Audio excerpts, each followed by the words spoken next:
Good evening, everyone. This is day 79 of growing vegetables in Canada indoors.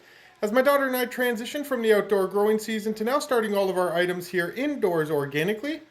For day 79 nighttime, let's take a quick gander. So over here in our grow tent, my daughter has a bunch of items on the go where we have our red Valencia peanuts. Right along into our potatoes. Now these potatoes were pre-sprouting in the bag in the cabinet. My daughter and I got them cut in half and put in some soil. What you see here is the potato plants getting ever so close to harvesting date. When the plant dies completely from the top down or the bottom up, that's a good indication that you can harvest your potatoes. In the back we have some tomatoes, followed by a transplanted Carolina Reaper that was started by seed. And then we have a bunch of our beans. As we move up to some of our seedlings, where we have a transplanted Carolina Reaper, followed by our red pine ginger shampoo plant seeds, also known as your awapuis. In the back there we have some tomato plants, followed by another Carolina Reaper that we're just waiting for that one to get bigger before we transplant it, and our last Carolina Reaper that has been transplanted. So over here to our lemon tree, this is where we have a bunch of our items that are just growing with natural light. This lemon tree was all started by my father by seed organically. It was one of his favorite plants, and unfortunately with his passing, one of his wishes were to give this plant to my daughter and I, and which we will cherish forever.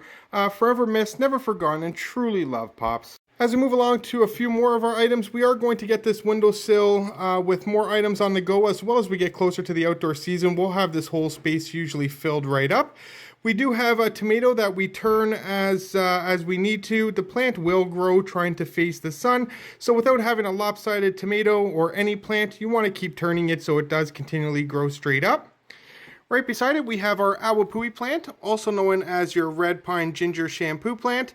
We're super excited about these ones. It is my daughter and I's first time growing awapuis, which are native to Hawaii, so we're excited to see the turnout of these.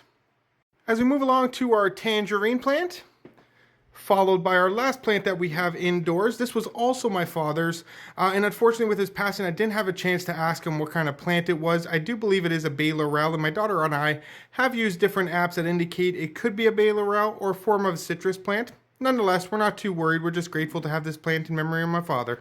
So thank you so much everyone for tuning in to my daughter and I's daily update here in Canada. We really appreciate all the support.